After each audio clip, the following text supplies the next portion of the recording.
ಭಾರತದ ಕ್ರಿಕೆಟ್ ಪ್ರೇಮಿಗಳನ್ನ ಸೆಳೆದಿದ್ದ ಐಪಿಎಲ್ನಲ್ಲಿ ಮತ್ತೆ ಕೇಳಿ ಬಂತು ಮ್ಯಾಚ್ ಫಿಕ್ಸಿಂಗ್. ಮುಂಬೈ ಇಂಡಿಯನ್ಸ್ ಪಂದ್ಯದಲ್ಲಿ ಫಿಕ್ಸಿಂಗ್ ನಡೀತಾ. ಹಾಗಾದ್ರೆ ಕೆಮರಾದ ಕಣ್ಣಿಗೆ ಸಿಗದೆ ಕಾಯಿನ್ ಹಾರಿದ್ದೆಲ್ಲಿಗೆ? ಐಪಿಎಲ್ನಲ್ಲಿ ಮತ್ತೆ ಕೇಳಿ ಬಂದ ಫಿಕ್ಸಿಂಗ್ ಆರೋಪ.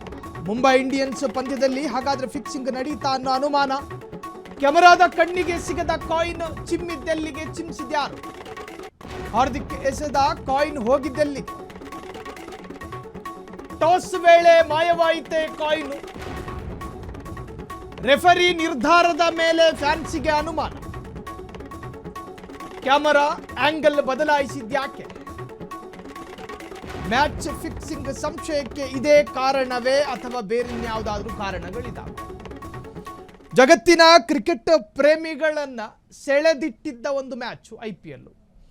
ಈ ಐಪಿಎಲ್ನಲ್ಲಿ ಕೆಮರಾದ ಕಣ್ಣಿಗೆ ಸಿಗದಂತಹ ಕಾಯಿನ್. ಆರಂಭದಲ್ಲಿ ಏನು ಮಾಡ್ತಾರೆ, ಎರಡನೇ ಪಂದ್ಯದ ವೇಳೆ ಟಾಸ್ ಫಿಕ್ಸಿಂಗ್ ಆರೋಪ ಕೇಳಿಬಂದಿದೆ. ಈಗ ಈ ಗಂಭೀರ ಆರೋಪ ಮಾಡಿರೋದು ಮತ್ತಾರೂ ಅಲ್ಲ, ಐಪಿಎಲ್ನ ದೊಡ್ಡ ದೊಡ್ಡ ಘಟಾನುಘಟಿ ನಾಯಕರಲ್ಲ, ಬದಲಾಗಿ ಐಪಿಎಲ್ ಅಭಿಮಾನಿಗಳು, ಫ್ಯಾನ್ಸ್ಗಳು.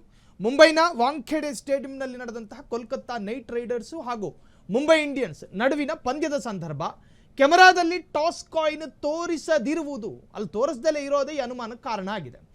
ಯಾಕಂದ್ರೆ ವಾಂಖೇಡೆ ಸ್ಟೇಡಿಯಂನಲ್ಲಿ ಟಾಸ್ ಗೆದ್ದ ತಂಡ ನೋಡಿ, ಈ ಹಿಂದಿನಿಂದಲೂ ಕೂಡ ಟಾಸ್ ಯಾವ ತಂಡ ಗೆಲ್ಲುತ್ತೋ ಅದೇ ತಂಡ ಗೆದ್ದಿರುವ ಇತಿಹಾಸ ಇರೋದು. ಹಾಗಾಗಿ ಟಾಸನ್ನು ಯಾಕೆ ತೋರಿಸ್ಲಿಲ್ಲ? ಕೆಮರಾದ ಕಣ್ಣಿನಲ್ಲಿ ಸುಸ್ಪಷ್ಟವಾಗಿ ಯಾರಿಗೂ ಬಂತು ಟಾಸು ಅನ್ನೋದು ತೋರಿಸದೇ ಇದ್ದಾಗ, ಈ ಪಿ ಜಿಲಿ ಸಾಮಾನ್ಯವಾಗಿ ಮೆನುವಲ್ ಏನಿರ್ತಾವೋ ಅದನ್ನೇ ಮಾಡ್ತಾರೆ. ಯಾವಾಗ ಮೆನುವಲ್ ಇಲ್ದಲೇ ಇರುವಂಥ ಐಟಮ್ ಮಾಡ್ತಾರೋ ಪಿ ಜಿಲಿರೋರಿಗೆ ಅನುಮಾನ, ಪಿ ಜಿ ಓನರ್ಗೆ ಏನಾದರೂ ಕಮ್ಮಿಲಿ ಸಿಗ್ತಾ ಅಂತ. ಹಾಗೆ ಇಲ್ಲಿ ಟಾಸ್ ಅನ್ನ ಕೆಮರಾದಲ್ಲಿ ತೋರಿಸ್ಲಿಲ್ಲ. ಯಾಕಂದ್ರೆ ವಾಂಖೇಡೆ ಸ್ಟೇಡಿಯಂನಲ್ಲಿ ಟಾಸ್ ಗೆದ್ದ ತಂಡ ಗೆಲ್ಲೋದು ವಾಡಿಕೆ. ಅಂದ್ರೆ ಇಲ್ಲಿ ಟಾಸ್ ನಿರ್ಣಾಯಕ ಪಾತ್ರ ವಹಿಸುತ್ತೆ.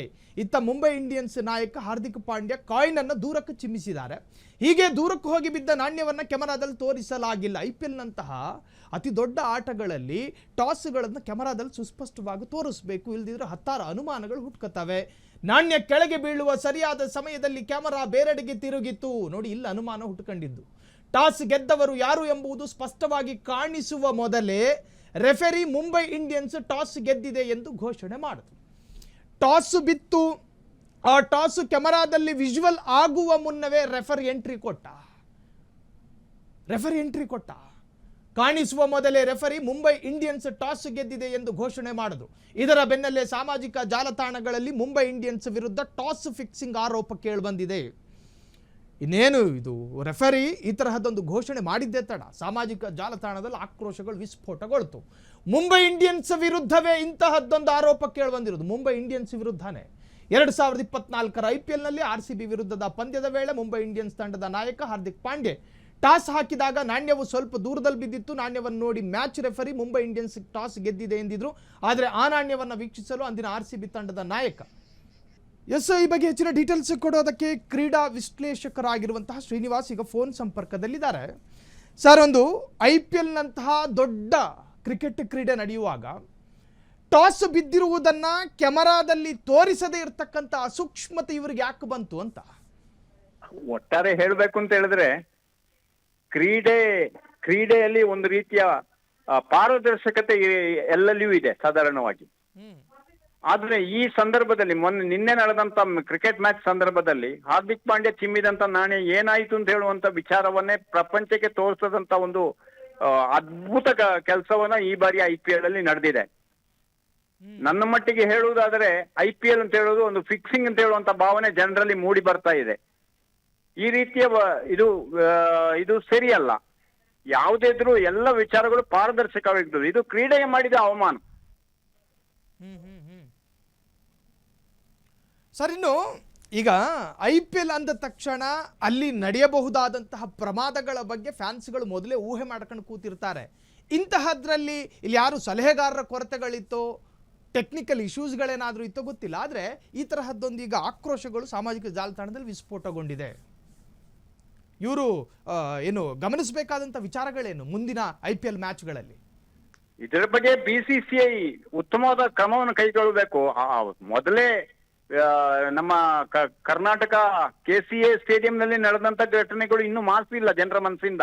11 ಜನರ ಮನಸ್ಸಿನ ಅವರಿಗೆ ಶ್ರದ್ಧಾಂಜಲಿ ಕೊಡುವಂತ ಕಾರ್ಯಕ್ರಮಗಳು ನಡಿಬೇಕಾಗಿದೆ. ಆದ್ರೆ ಇಂಥ ಸಂದರ್ಭದಲ್ಲಿ ಈ ರೀತಿ ಆದರೆ ಕ್ರೀಡೆಗೆ ಅವಮಾನ ಅಲ್ವಾ ಅದು? ಅದನ್ನು BCCI ಹೆಚ್ಚಿನ ಮುತುವರ್ಜಿ ವಹಿಸಿ ಇದ್ರ ಬಗ್ಗೆ ಕಾನೂನು ಕ್ರಮ ಕೈಗೊಳ್ಳದಿದ್ರೆ ಕ್ರೀಡಾಭಿಮಾನಿಗಳಿಗೆ ನೋವು ತರುವಂತ ಪ್ರಯತ್ನ ಆಗ್ತಾ ಇದೆ ಅಂತ ಹೇಳೋದು ನನ್ನ ಭಾವನೆ. ಶ್ರೀನಿವಾಸ್, ಇಲ್ಲಿ ಅತಿ ಮುಖ್ಯವಾಗಿ 2024ರಲ್ಲೂ ಕೂಡ IPL ನಲ್ಲಿ RCB ವಿರುದ್ಧದ ಪಂದ್ಯದ ಸಂದರ್ಭ ಮುಂಬೈ ಇಂಡಿಯನ್ಸ್ ತಂಡದ ನಾಯಕ ಹಾರ್ದಿಕ್ ಪಾಂಡ್ಯ ಟಾಸ್ ಹಾಕಿದಾಗ ಈ ತರಹದ್ದೊಂದು ಸಣ್ಣ ಪ್ರಮಾದಗಳಾಗಿತ್ತು. ಆ ಸಂದರ್ಭದಲ್ಲಿ ಆ ಸಮಸ್ಯೆಗಳನ್ನ ಪರಿಹರಿಸೋದಕ್ಕೆ ದೊಡ್ಡ ದೊಡ್ಡ ನಾಯಕರು ಎಲ್ಲಿಂದಲೋ ಎದ್ದು ಬಂದಿದ್ರು ಅಂತ. ಹೌದು. ಆದ್ರೆ ಈ ಬಾರಿ ಅಷ್ಟು ವೈಭವೀಕರಿಸಲ್ಪಡ್ಲಿಲ್ಲ ಈ ಪ್ರಮಾದ ಅನ್ನೋದು. ಪ್ರಮಾದವನ್ನು ಮುಚ್ಚಾಕುವಂತ ಪ್ರಯತ್ನ ಅಷ್ಟೇ. ಅದನ್ನ ವೈಭವೀಕರಿಸೋದಲ್ಲ, ಅವರು ಮುಚ್ಚಾಕುವಂತ ಪ್ರಯತ್ನ ಮಾಡ್ತಾ ಇದ್ದಾರೆ. ಈ ಕ್ರೀಡೆಗೆ ಯಾರು ಸಂಬಂಧಪಟ್ಟಿದ್ದವರು ಇದ್ದಾರೆ ಅವರು ಅದಕ್ಕೆ ತೇಪೆ ಹಾಕುವ ಕೆಲಸ ಮಾಡ್ತಿದ್ದಾರೆ ಅಂತ ಹೇಳೋದು ಕ್ರೀಡಾಭಿಮಾನಿಗಳ ಭಾವನೆ. ಪ್ರತಿಯೊಬ್ಬನ ಜನರಿಗೂ ನೋವಿದೆ ಈ ವಿಚಾರದಲ್ಲಿ. ಈಗ ಫ್ಯಾನ್ಸ್ಗಳು ತಮ್ಮ ಭಾವನೆಗಳನ್ನ, ಎಮೋಷನಲ್ಗಳನ್ನ ಸಾಮಾಜಿಕ ಜಾಲತಾಣಗಳಲ್ಲಿ ವ್ಯಕ್ತಪಡಿಸ್ಬೋದು. ಆದ್ರೆ ಇದಕ್ಕೊಂದು ಕಾನೂನು ಮಾರ್ಗಗಳಿದಾವ ಅಂತ ಹೇಳಿ ಇದೆ ಅಲ್ವಾ? ಬೇಕಾದಷ್ಟಿದೆ. BCCI ಅದಕ್ಕೆ ಒಂದು ಕ್ರೀಡಾ ನೀತಿ ಅಂತ ಒಂದು ರೂಲ್ಸ್ ಅಂಡ್ ರೆಗ್ಯುಲೇಷನ್ ಅಂತ ಹೇಳೋದು ಪ್ರತಿ ಕ್ರೀಡೆಯಲ್ಲಿ ಇದ್ದೇ ಇದೆ. ಆ ರೂಲ್ಸ್ ಅಂಡ್ ರೆಗ್ಯುಲೇಷನ್ ಇಂಪ್ಲಿಮೆಂಟ್ ಮಾಡಿದ್ರೆ ಸಾಕು, ಕ್ರೀಡೆಗೆ ಈ ರೀತಿ ಅವಮಾನ ಆಗೋದು ತಪ್ತದೆ. ನಾವು ಈಗ ಕೊಡಗು ಜಿಲ್ಲೆಯಲ್ಲಿ ಕ್ರೀಡೆ ನಡೆಸ್ತಾ ಇದ್ದೀವಲ್ಲ, ಕೊಡಗು ಜಿಲ್ಲೆಯಲ್ಲಿ ಕೊಡವ ಹಾಕಿ ಅಕಾಡೆಮಿಯ ಆದನೆಯಲ್ಲಿ ಬಹುದೊಡ್ಡ ಕ್ರೀಡೆ ನಡೀತದೆ. 383 ಕುಟುಂಬಗಳ ನಡುವೆ ಹಾಕಿ ಪಂದ್ಯ ನಡುತ್ತದೆ. ಅದಕ್ಕೊಂದು ರೂಲ್ಸ್ ಅಂಡ್ ರೆಗ್ಯುಲೇಷನ್ ಅಂತ ನಾವು ಮಾಡಿದ್ದೀವಿ. ಆ ನಿಯಮಗಳನ್ನ ಮೀರಿ ನಡೆದಂತ ತಂಡಗಳಿಗೆ ನಾವು ಹೊರಗೆ ಹಾಕುವಂತ ಪ್ರಯತ್ನವನ್ನು ಕಳೆದ 26 ವರ್ಷಗಳಿಂದ ನಡೆಸ್ತಾ ಬರ್ತಿದ್ದೀವಿ. ಅದನ್ನ ಯಾಕೆ BCCI ಮಾಡ್ಲಿಕ್ಕೆ ಸಾಧ್ಯ ಇಲ್ಲ? ಇಲ್ಲಿ ಸಾಮಾನ್ಯವಾಗಿ BCCIಯಲ್ಲಿ ಕೆಲವೊಂದು ದೂರು ದಾಖಲಾದಂತಹ ಸಂದರ್ಭಗಳಲ್ಲಿ ಇನ್ಸ್ಟಂಟ್ ಆಗಿ ಅವರು ಇದನ್ನ ಸುಖಾಂತ್ಯ ಕಾಣಿಸೋದಿಲ್ಲ. ಅದಕ್ಕೇನ್ ಕಾರಣ ಅನ್ನೋದು ಇನ್ನೂ ನಿಗೂಢ. ಅಂದ್ರೆ ಜನ ಮರ್ತ ನಂತರ ಇದ್ರ ಬಗ್ಗೆ ಉತ್ತರ ಹೇಳೋಣ ಅಂತನಾ? ಹೇಗೆ ಆಗಿದೆ ಅಂತ ಹೇಳಿದ್ರೆ ಅವ್ರಿಗೆ ಗೊತ್ತಿದೆ, ಕ್ರೀಡೆ ನಡೆದ ಮಾರನೇ ದಿನದಿಂದ ಜನರಿಗೆ ನೆನಪುಗಳು ಇರುವುದಿಲ್ಲ ಅಂತ ಹೇಳಿ ಅದನ್ನು ಬಂಡವಾಳಗೆ ಇಟ್ಟುಕೊಂಡು ಈ ರೀತಿಯ ಕೆಲಸ ಮಾಡ್ತಿದ್ದಾರೆ ಅಷ್ಟೇ. ಇದು ಕ್ರಿಕೆಟ್ಗೆ ಅವಮಾನ, ಕ್ರೀಡೆಗೆ ಅವಮಾನ.